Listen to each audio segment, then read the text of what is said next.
Hola, muy buenas a todos. Bienvenidos a esto que es otro estudiante de medicina. A continuación vamos a estar repasando el síndrome coronario agudo y la cuarta definición universal de infarto agudo de miocardio.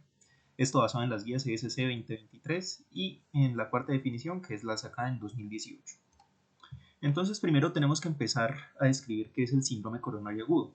Y este va a ser un espectro de entidades que va a incluir a pacientes que presentan cambios recientes en los signos y síntomas clínicos que pueden o no tener cambios en el electrocardiograma de 12 derivaciones y que pueden tener o no alteraciones en las concentraciones de troponinas cardíacas, que son los biomarcadores de lesión, como ya lo vamos a ver. Entonces, dentro de todo este espectro, nosotros vamos a encontrar patologías como son el infarto agudo de miocardio, ya bien sea que tenga elevación del ST o que sea sin elevación del ST, o también encontramos la angina inestable. Entonces aquí es cuando nosotros empezamos a hablar de esto de infarto agudo de miocardio. Nosotros hablamos de que va a ser una necrosis de cardiomiocitos que va a ser secundaria a un proceso isquémico prolongado y se va a definir por lo siguiente: un contexto clínico adecuado, que ya vamos a ver de esto más adelante, y que pueda denotar la presencia de un daño miocárdico agudo. ¿Por medio de qué? Por una elevación de las troponinas por encima del percentil 99, que también ya hablaremos un poquito más de esto, o de un delta de troponinas mayor al 20%, ya bien sea ascendente o descendente, con al menos uno de esos valores por encima del percentil 99. Como les digo, ya tocaremos estos temas más adelante. Ahora sí, tenemos que tener en cuenta que el infarto agudo de miocardio se va a clasificar en diferentes subtipos, pues según la fisiopatología que se ha implicado. Por ejemplo, en el infarto agudo de miocardio tipo 1 va a estar generado por una enfermedad coronaria aterotrombótica que se va a precipitar por una rotura o una erosión de la placa, que es lo que nosotros vemos aquí en la imagen de la derecha. Entonces, se genera una enfermedad aterotrombótica oclusiva por una rotura o una erosión, o puede ser no oclusiva.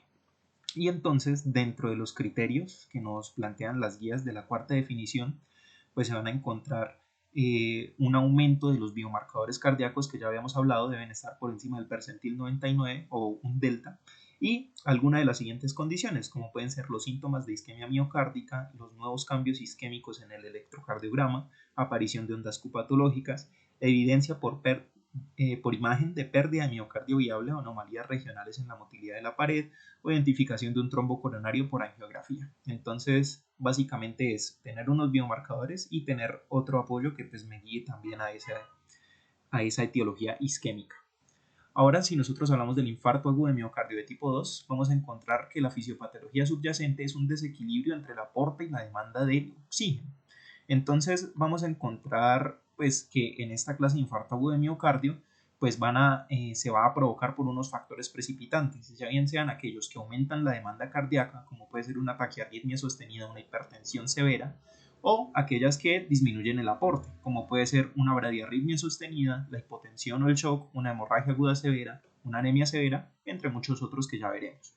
Entonces, dentro de los criterios de infarto agudo de miocardio de tipo 2, encontramos la evidencia de daño por pues, las troponinas cardíacas, una evidencia de un desequilibrio entre la demanda y el aporte de oxígeno no relacionado con trombosis coronaria, porque si ese fuera el caso, pues estaríamos hablando de un infarto de tipo 1, ¿verdad?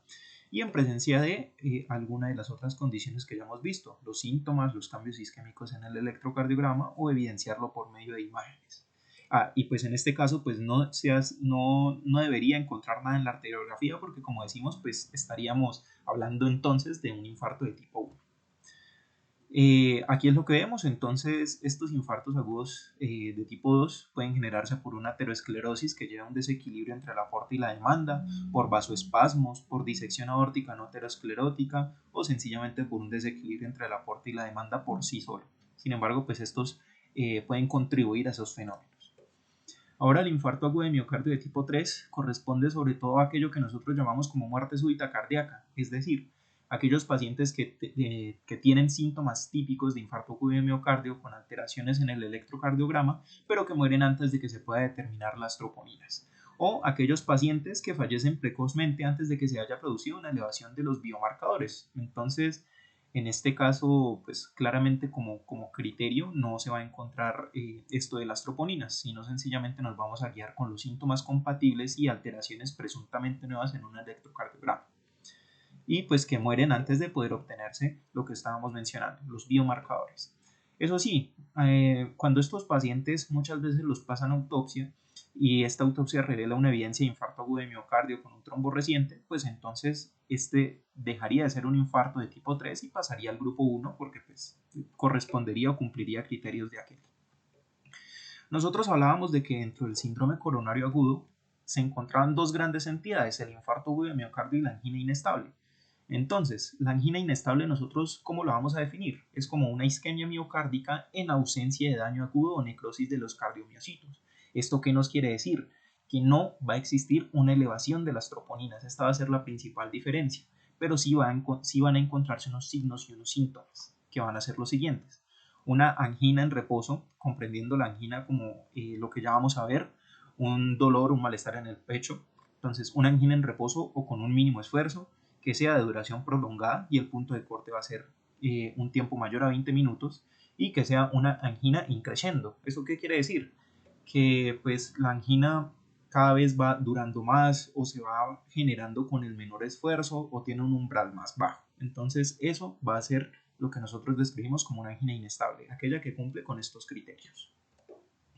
Ahora sí, ya entrando dentro de toda la materia del síndrome coronario agudo, vamos a hablar de la presentación clínica. Entonces, en el síndrome coronario agudo, en un 80% de los casos, que es lo que vemos aquí, lo que nos dicen las guías, es que se va a presentar como un malestar torácico agudo, que se puede describir como un dolor, una presión, una pesadez o un ardor. Pero el punto es que, pues, aquí lo cardinal es que el dolor va a ser torácico y va a ser de nuevo, va a ser agudo, ¿cierto? Sin embargo, vamos a encontrar que pues, eso es un 80% y nos queda un 20% restante.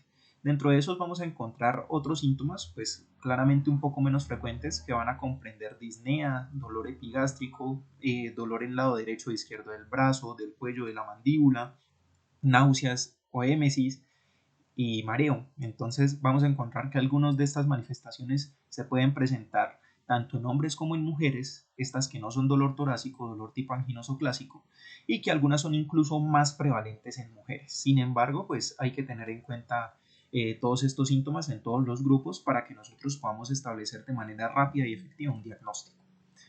Ahora bien, llegamos con el paciente con esta presentación, entonces nosotros tenemos que realizar una historia clínica y nos vamos a apoyar de ciertos datos que pues nos puedan ayudar a hacer este diagnóstico, sobre todo pues en pacientes mayores, en sexo masculino, con un historial familiar de enfermedad coronaria o que tengan historial patológico de diabetes, de dislipidemias, de hábito tabáquico, de hipertensión arterial, de disfunción renal o un historial de enfermedad coronaria.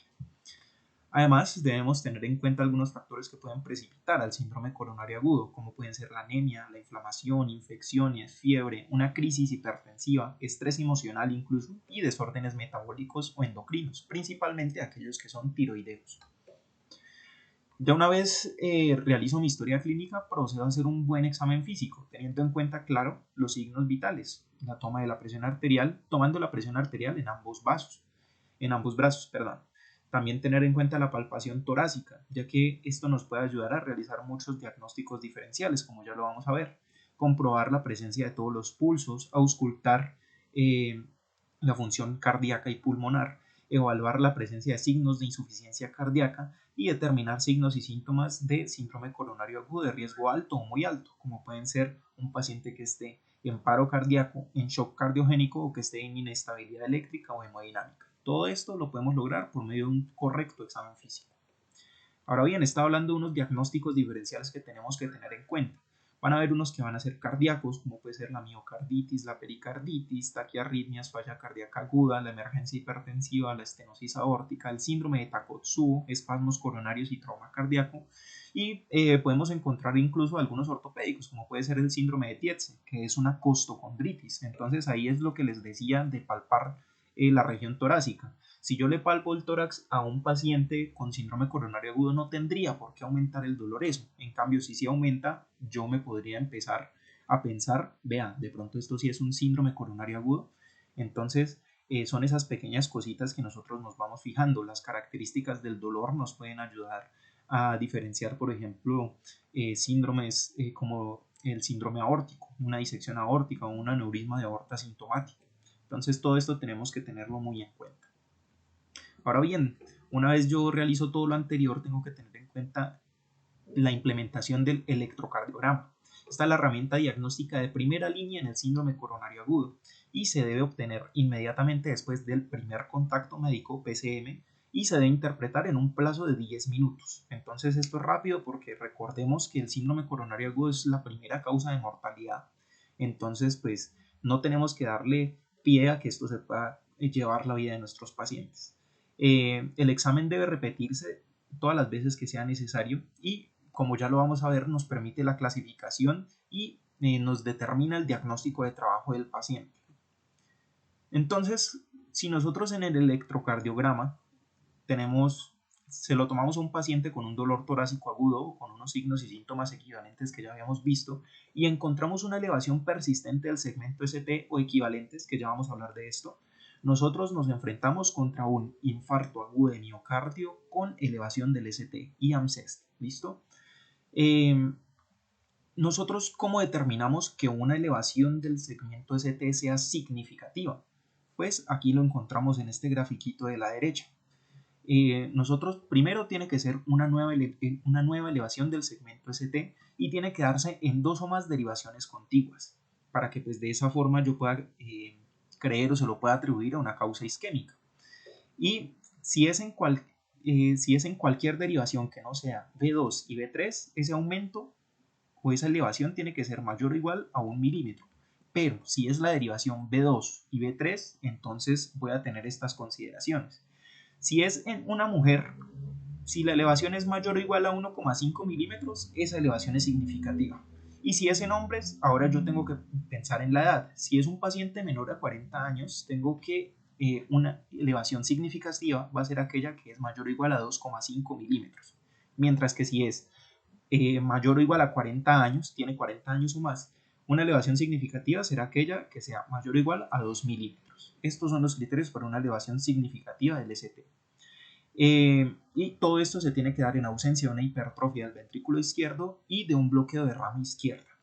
Ya que si tenemos un bloqueo de rama izquierda, nosotros ya no empleamos esto que estábamos hablando, sino los denominados criterios de Sgarbossa, los cuales pues nos ayudan con una especificidad del 90% para determinar un infarto agudo de miocardio y se encuentran aquí los parámetros que tenemos que tener en cuenta, donde una puntuación mayor a 3 pues nos da unos criterios de Sgarbossa positivos. Bien, esto es lo que nosotros encontramos en las guías.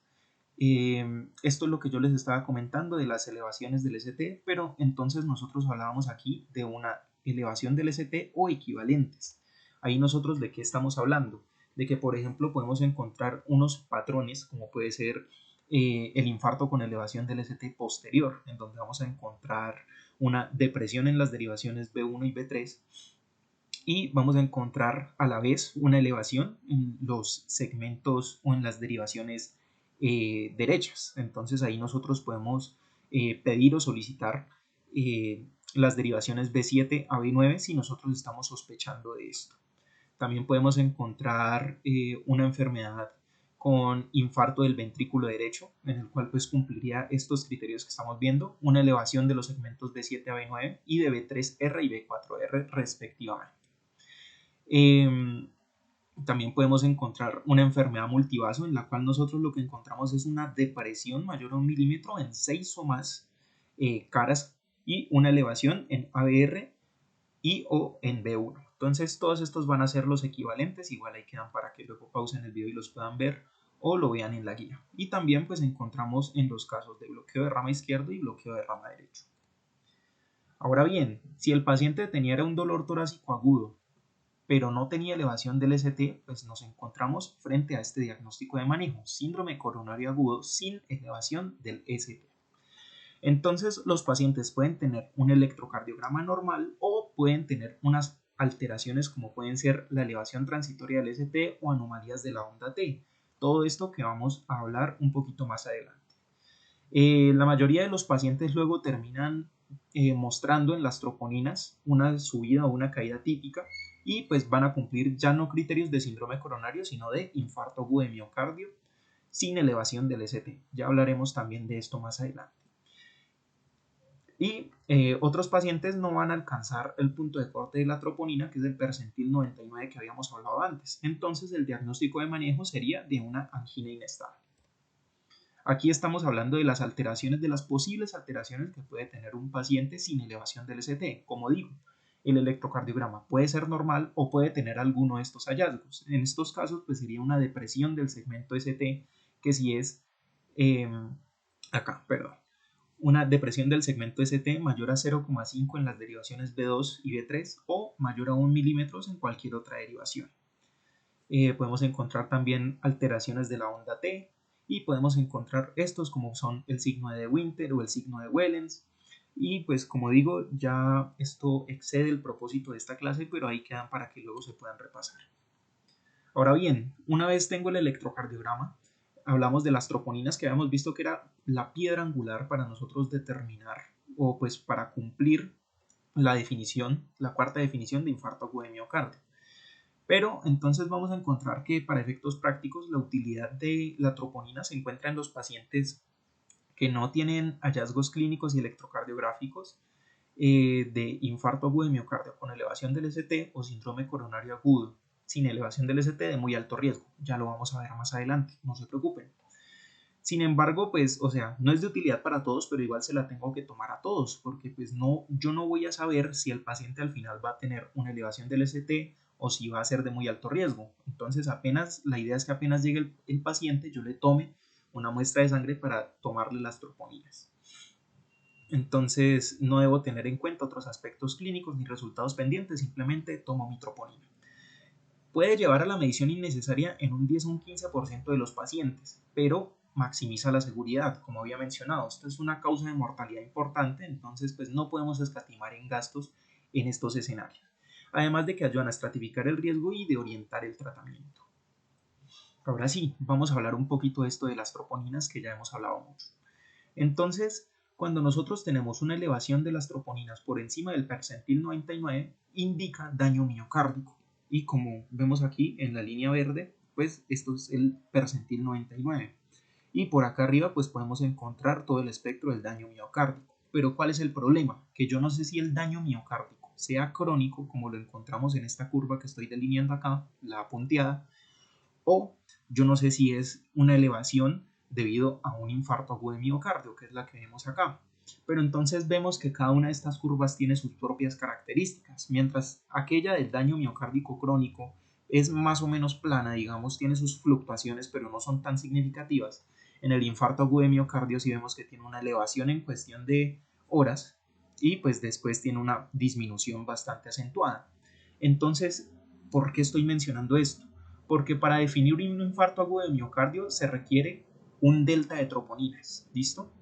O sea, un percentil 99 me dice daño miocárdico, pero para yo decir que ese aumento es por un infarto agudo tengo que tener un delta. ¿Qué es el delta? Es un cambio porcentual mayor al 20% en los niveles de troponina en sangre entre dos momentos específicos en el tiempo. Entonces, ¿cómo va a funcionar esto? Digamos que yo tomo mis troponinas en este momento y luego mi segunda toma de troponinas la tomo por aquí. Si el aumento es mayor al 20%, estoy frente a un infarto agudo de miocardio. Como nos damos cuenta, pues la curva que presentan las troponinas nos da para eso. Algo que no sucede con el daño miocárdico crónico, porque si tomo una troponina en este punto y tomo otra aquí, la variación no va a ser de ese porcentaje, no va a tener ese cambio porcentual. ¿Listo? Y lo mismo ocurre con el descenso, o sea, no es solo en ascenso. Digamos que yo tomo la troponina del paciente cuando está aquí, tomo una muestra tardía y luego tomo la de la otra hora aquí. Ahí también va a existir un descenso y pues si existe una variación mayor al 20%, sigue teniendo un delta positivo. Por eso decimos, es un cambio porcentual, tanto en ascenso como en descenso. ¿Y qué más necesitamos? Pues que al menos uno de esos valores que hemos tomado se encuentre por encima del percentil 99, porque puedo tener una variación aquí y aquí, pero si está por debajo del percentil 99, pues no tengo daño miocárdico. ¿De acuerdo? Y ahora bien, ¿por qué nosotros siempre hablamos de percentiles y no hablamos de valores absolutos? Porque yo no digo 45 picogramos o 20 picogramos de punto de corte. Porque el problema que existe con las troponinas es que no existe una estandarización. La toma de troponinas no se encuentra estandarizada, entonces cada laboratorio va a tener sus propios puntos de corte y entonces por eso debemos hablar de percentiles y no de valores absolutos. Quiero también que tengamos en cuenta que dentro de esta gráfica estamos hablando de las troponinas normales, ya que como vamos a ver existen unas troponinas que son las troponinas ultrasensibles, que van a ser, pues, cuando se pueda, pues van a ser las de elección. Y estas aumentan la precisión diagnóstica porque, pues, cogen más pacientes o, pues, al ser ultrasensibles, pues los pillan más rápidos y, pues, son raros los casos en donde, pues, un paciente con síndrome coronario se encuentre o lo encuentre por debajo del percentil 99. Y pues además teniendo en cuenta pues eso de que aumenta la precisión diagnóstica y el tiempo en el que se van a sensibilizar, pues también permite descartar o confirmar rápidamente el infarto agudo de miocardio. Y estas tenemos que tener en cuenta algo, y es que se deben reportar como elevadas o como no elevadas, ya que normalmente en la práctica se hablan como troponinas normales anormales, pero pues no es la idea manejar de esa manera. Siguiendo con la cuestión de las troponinas, tenemos que tener en cuenta que hay factores que pueden afectar las concentraciones de las troponinas, ya bien sean las ultrasensibles o las troponinas corrientes, independientemente de que exista o no un infarto agudo de miocardio. Entonces, las variaciones que nosotros podemos encontrar pueden ser por la edad, que pueden variar hasta un 300% el valor, por la función renal, también hasta un 300%, el tiempo transcurrido desde el dolor torácico, como habíamos visto, no es lo mismo tomar mitroponina aquí a tomarla luego más crónicamente, ¿cierto? Entonces, la variación también puede ser del 300, y en el sexo puede variar hasta un 40%. Sin embargo, el hecho de que nosotros conozcamos estas variaciones, pues realmente no existen herramientas automatizadas que incorporen el efecto de estas variables. Entonces, hasta ahora, la manera en como nosotros usamos las troponinas es como lo habíamos hablado, es decir, por encima del percentil 99 y con un delta positivo. Aquí encontramos otras patologías que pueden alterar los valores de las troponinas. Entonces el espasmo coronario, anemia severa, una falla respiratoria, hipotensión, shock y hasta condiciones sistémicas como pueden ser la sepsis, la enfermedad renal crónica, el evento cerebrovascular, un tromboembolismo pulmonar e hipertensión pulmonar, enfermedades infiltrativas, cardiotoxicidad, etc. Ahora bien, ¿qué pasa con esas troponinas? Como dije, las troponinas no son de utilidad para todos los pacientes, van a ser para unos muy contados, y para aquellos que es de utilidad nosotros vamos a utilizar unos algoritmos que son los algoritmos de confirmación y de descarte, o pues en inglés como el rule-in y el rule-out. Entonces, en los casos en donde se indica la aplicación de estos algoritmos son altamente sensibles y específicos para el infarto agudo de miocardio, ya que tienen un valor predictivo negativo mayor al 99% y un valor predictivo positivo mayor al 70%. Esto me permite pues que si voy a descartar a algún paciente, pues esté casi seguro, en un 99% seguro de que no tiene un síndrome coronario mientras cumpla con los criterios de descarte. Entonces, ¿en qué van a consistir estos algoritmos? Van a consistir en la toma inicial de troponinas a las 0 horas, es decir, desde que nos llega el paciente, como habíamos hablado, y voy a tomar una segunda toma a la hora o a las 2 horas después. Entonces, eso nos forma los algoritmos, 0,1 hora o 0,2 horas. Y si nosotros no tenemos troponinas ultrasensibles, lo que pues, se indica es hacer el algoritmo de 0,3 horas. Entonces, más o menos este va a ser el algoritmo y vamos a tocarlo un poquito mejor, o pues lo vamos a traducir por acá. Y es que cuando yo utilizo la vía de descarte, en esta vía van a entrar los pacientes con una troponina inicial muy baja, que como digo, esto va a depender sobre todo pues del laboratorio, y pacientes con troponina inicial baja y con un delta negativo, que ya sabemos que ese delta pues nos dice que eso no es agudo y que seguramente no es un infarto agudo de miocardio. Cuando yo cumplo los criterios de la vía de descarte del rule out, pues tengo que evaluar, y ahí entra el criterio clínico. Entonces, con mis hallazgos clínicos y hallazgos electrocardiográficos, pues puedo ver si al paciente les doy un alta precoz, les doy un tratamiento ambulatorio, o si les puedo hacer otras pruebas. Como les digo, según la clínica y la estratificación del riesgo, les puedo indicar a estos pacientes pruebas de imagen con el fin de establecer un diagnóstico alternativo. Entonces puedo indicarles desde prueba de estrés hasta angiotac.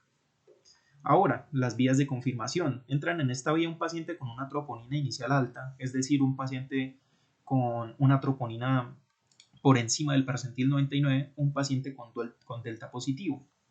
Entonces, como se había mencionado, el valor predictivo positivo es del 70 al 75%. Eso nos quiere decir que puedo agarrar cosas que de pronto no sean síndrome coronario.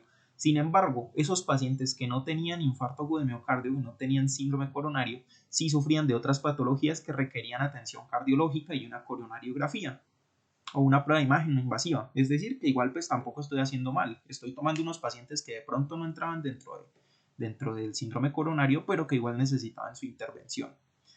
E independientemente del diagnóstico final, la gran mayoría de los pacientes de esta vía requieren ingreso hospitalario y una coronariografía invasiva. Ahora, por último, si un paciente no cumple ni con criterios de exclusión ni de inclusión o de descarte y de confirmación o de rule out y rule in, entonces voy a una vía de observación, los pacientes no contemplados en las otras dos vías. Y en estos pacientes, ¿qué se recomienda? Lo que veíamos acá, una toma de las troponinas a las 3 horas y o una ecocardiografía. ¿Esto con el fin de qué? Pues de poder definir el riesgo y definir la conducta. Entonces al final, pues después de la vía de observación, el paciente o va a un criterio de inclusión o va a un criterio de exclusión.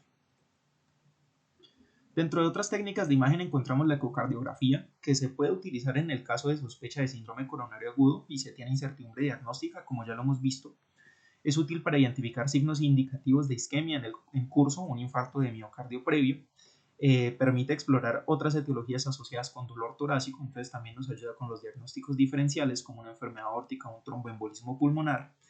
Y tenemos que tener en cuenta que en todo paciente con shock cardiogénico o inestabilidad hemodinámica se debe realizar de manera urgente y su implementación en ningún caso debe retrasar el traslado del paciente al centro de atención. También tenemos la tomografía computarizada, que no es útil en los pacientes con sospecha de síndrome coronario, sino que es una herramienta de elección para descartar otros diagnósticos, como pueden ser el tromboembolismo pulmonar o la disección aórtica. Y por último encontramos el angiotac coronario, que ya lo hemos mencionado por ahí. Entonces, digamos que tiene la misma utilidad que tienen las troponinas, con la ventaja pues, de que las troponinas son menos invasivas. Y pues como vemos, hay un estudio que es el estudio Beacon, no mostró diferencias en la estancia hospitalaria ni en los ingresos si yo usaba o angiotac o troponinas ultrasensibles, eso sí, las ultrasensibles. Y pues junto con este estudio Beacon hay otros estudios como es el ROMICAT-2 y el RAPID, que pues mostraron iguales resultados. Entonces, ¿quiénes se van a beneficiar de implementarles un angiotac? Pues pacientes con una sospecha de síndrome coronario agudo sin elevación del ST, que tengan unas troponinas ultrasensibles y un electrocardiograma no concluyente. Entonces, pues ahí termino de ver si el paciente está obstruido o no. Y también me ayudan a la estratificación del riesgo en infarto agudo de miocardio sin elevación del ST de bajo riesgo. Por último, encontramos la resonancia magnética cardíaca, que nos permite evaluar muchas cosas, la estructura, la función, la perfusión, el patrón de daño miocárdico y la viabilidad del miocardio. Y es la prueba de elección cuando la ventana acústica no permite evaluar por medio ecocardiográfico. Solamente que pues obviamente este es un método más costoso y por eso pues no se indica a todas las personas.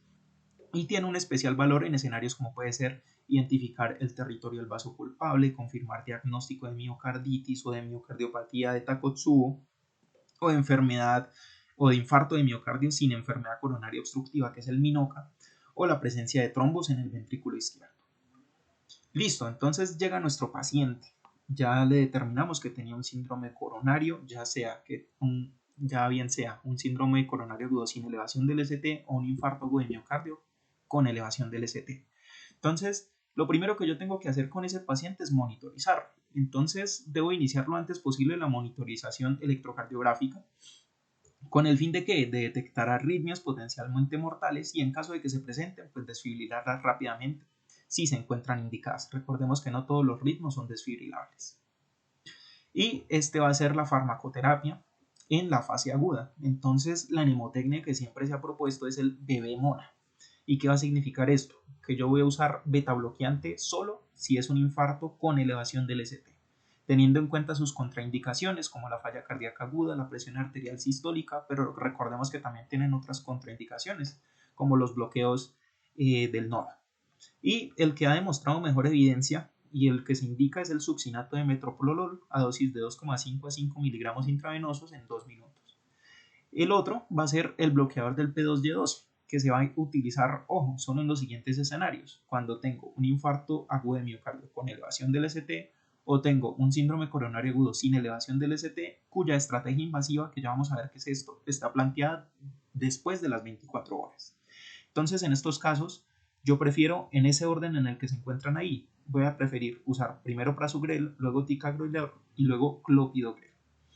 Eso sí, el clopidogrel va a ser de elección, sobre todo en aquellos pacientes que tienen alto riesgo de sangrado, que cuentan con contraindicaciones para cualquiera de estos dos, o en pacientes mayores de edad también se encuentra indicado clopidogrel. Ahí se encuentran con dosis de carga y con dosis de mantenimiento. La E es de estatina y nosotros en estos casos usamos estatinas de alta potencia que van a ser la atorvastatina 80 miligramos vía oral o rosuvastatina a dosis de 40 miligramos vía oral. La idea de que nosotros lo implementemos estas estatinas de manera tan aguda no es para bajar los lípidos, sino porque ha demostrado ciertos efectos en la estabilización de la placa. Entonces, cuanto antes se inicie la estatina mejor y por eso se encuentra dentro del manejo de la fase aguda. Ya dentro del MONA encontramos la morfina y la metoclopramida. Esto se usa solo en caso de dolor y hay un problema con la morfina y es que la morfina, al parecer, cuando se administra, disminuye la absorción de los bloqueadores del P2Y12. Pero al parecer los últimos estudios indican que cuando yo doy morfina con metoclopramida, este efecto se inhibe. Es decir, que si doy morfina más metoclopramida, se absorben normalmente los bloqueadores del P2Y12. ¿Listo? Como digo, la morfina solo en caso de dolor. El oxígeno también solo se va a indicar en los pacientes que saturen menos del 90%. Puedo dar también nitratos solo en caso de dolor.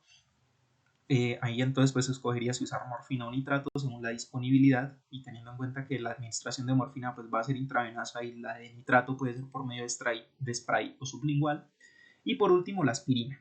La aspirina se tiene que dar en todos los pacientes con una dosis de carga de 150 a 300 miligramos y una dosis de mantenimiento de 75 a 100 miligramos por vía oral. Este va a ser nuestro manejo. Y luego listo, entonces, ¿cómo voy a reperfundir a ese paciente? ¿Cómo voy a seleccionar esa estrategia de reperfusión? Primero tenemos que tener en cuenta estos términos que encontramos acá. Si nosotros estamos hablando de un paciente con infarto agudo de miocardio con elevación del ST, nosotros hablamos de estos términos. La ICP primaria o intervención coronaria percutánea primaria. ¿Qué quiere decir? Que yo hago una intervención percutánea, valga la redundancia, en el cual yo coloco un balón, un stent u otro dispositivo para permitir reperfundir a ese paciente. Si yo hablo de una ICP, si es la ICP primaria, eso se tiene que hacer de manera inmediata. Pero si yo hablo, por ejemplo, de una ICP temprana, entonces ya el tiempo varía y no va a ser de inmediato, sino que se va a hacer tras las 24 horas. También vamos a encontrar algo denominado la ICP de rescate, que ya lo vamos a ver, y es cuando yo tengo que darle el tratamiento fibrinolítico al paciente y no responde a ese tratamiento fibrinolítico, entonces yo tengo que también este paciente de manera urgente o inmediata llevarla o reperfundir por medio de estas técnicas que ya hemos visto.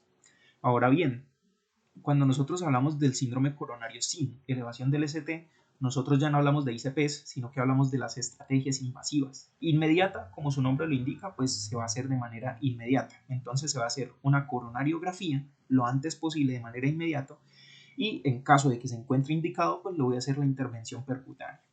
La estrategia invasiva temprana es lo mismo, solo que se va a hacer dentro de las primeras 24 horas.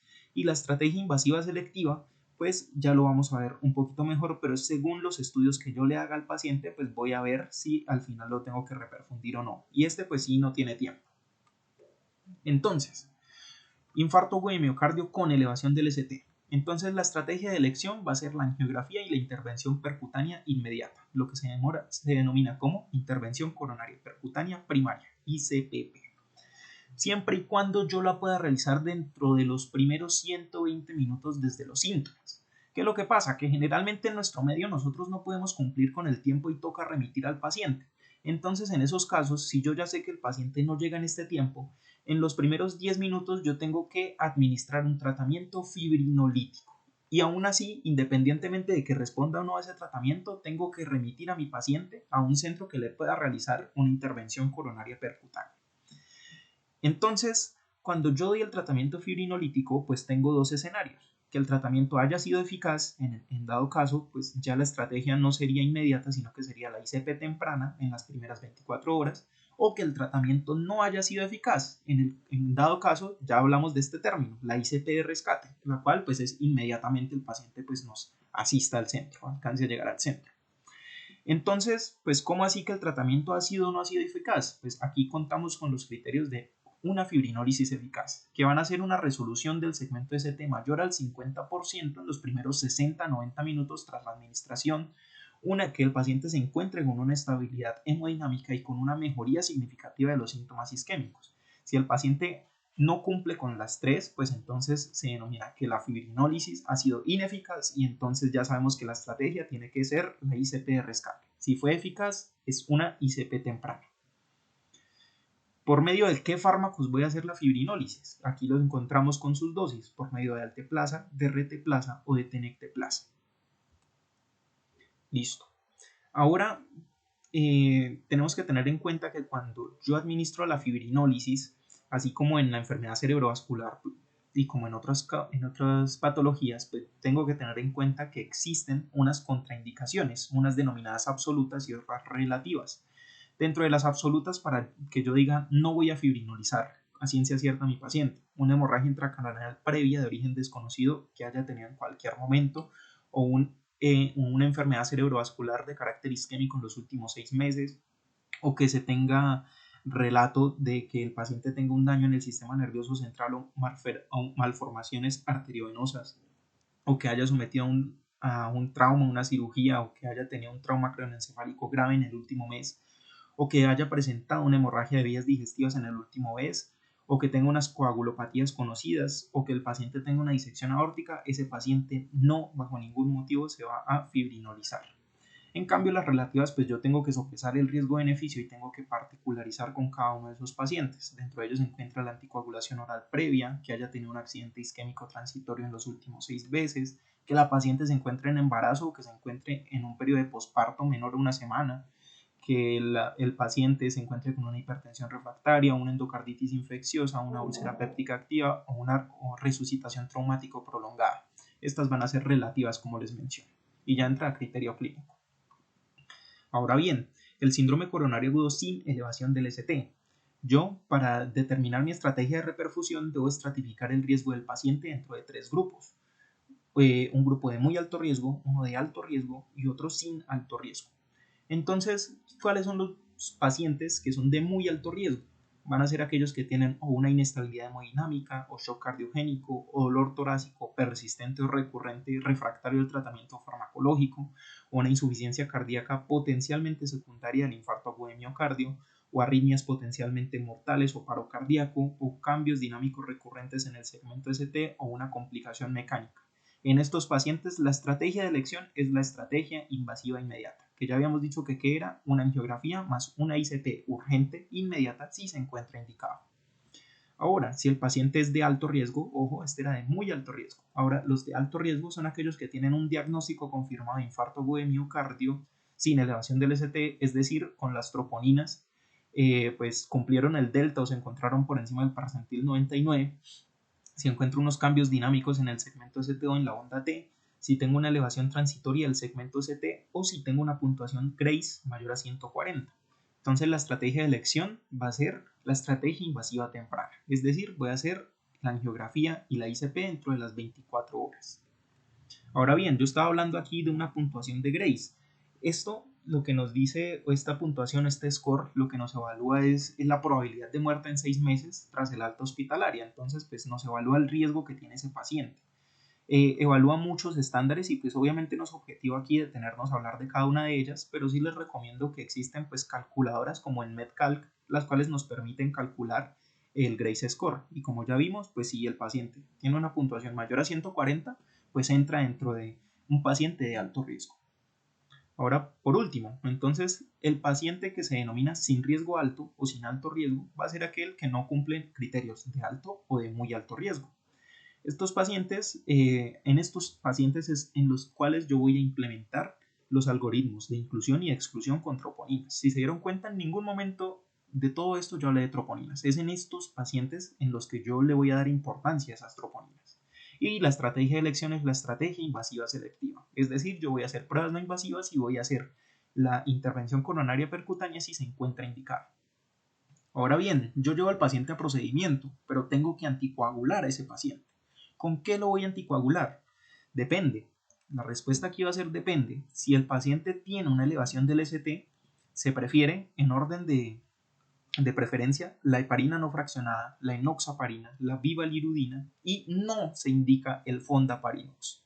En cambio, si es un síndrome coronario agudo sin elevación del ST, pues si la angiografía es antes de las 24 horas, o sea, una estrategia invasiva inmediata o temprana, pues voy a preferir la heparina no fraccionada o la enoxaparina. Mientras que si la angiografía se va a demorar en más de 24 horas, prefiero anticoagular a mi paciente con fondaparinux. Y aquí se encuentra todo lo que he dicho resumido en un simple algoritmo. Entonces llega nuestro paciente con signos y síntomas de síndrome coronario agudo, que ya los habíamos hablado. En un 80% de los pacientes se van a presentar con el dolor torácico y en un 20% con unos equivalentes.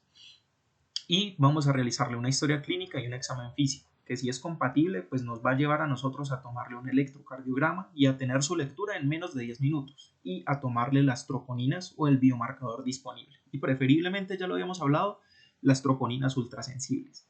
En este momento yo inicio mi manejo de fase aguda, que ya lo habíamos hablado, el bebemona, el beta bloqueante, vamos a usar las estatinas, el bloqueador del P2Y12, morfina, oxígeno, nitrato si se requiere y la aspirina.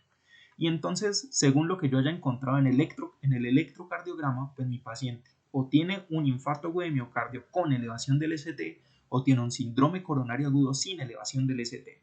Si tiene elevación del ST, ¿qué habíamos hablado? ¿Puedo llevar a mi paciente a reperfundir antes de los 120 minutos? Sí lo puedo llevar. La estrategia es la ICPP, que es de manera inmediata. ¿Y lo voy a anticoagular con qué? Con heparina no fraccionada, con enoxaparina, con bivalirudina. Si no lo alcanzo a llevar, tengo que hacer la fibrinólisis en menos de 10 minutos. Y si la reperfusión fue exitosa, pues la ICP va a ser temprana, dentro de las 24 horas. Pero si no fue exitosa, entonces la ICP va a ser de rescate, es decir, inmediata. Ahora bien, si no tenía elevación del ST, tengo que estratificar el riesgo, y ya habíamos visto, tengo que hacerlo por medio de esa lista de ítems que habíamos mencionado y por medio del Grace Score. Entonces ahí yo sé si mi paciente es de muy alto riesgo, de alto riesgo o si es sin riesgo alto. Si es de muy alto riesgo, la estrategia es invasiva inmediata y voy a administrar, como habíamos visto, estas dos estrategias pues son antes de las 24 horas. Entonces lo que yo le voy a dar va a ser heparina no fraccionada o enoxaparina en ambos casos. Pero cuando el paciente es sin riesgo alto, ahí es donde utilizamos los algoritmos que habíamos visto de las troponinas, el 0 horas, 1 hora. Si el paciente cumple criterios de inclusión o de confirmación, entonces el paciente va a formar parte de la estrategia invasiva temprana. Si el paciente entra a vía de descarte, el diagnóstico de este paciente al final va a ser un paciente tipo angina inestable, lo habíamos hablado, ¿verdad? Mientras que si yo encontré una alteración de las troponinas, entonces va a ser un paciente tipo infarto agudo de miocardio sin elevación del ST. ¿Listo? Entonces, en esa vía de descarte, mi diagnóstico de manejo es una angina inestable y la estrategia va a ser invasiva selectiva. Y pues si al final yo le voy a intervenir, entonces ahí es cuando yo tengo que utilizar el fondaparinux si la intervención se va a demorar más de 24 horas. Si la voy a implementar después de las 24 horas. Ahora bien, ya sabemos que existe una vía de observación en la cual tengo que tomar una tercera troponina y puedo considerar tomar un ecocardiograma. Entonces, según los resultados, o mi paciente al final termina en una estrategia invasiva temprana o en una estrategia invasiva selectiva. ¿Listo? Eso es todo lo que tenía. Muchas gracias por su atención.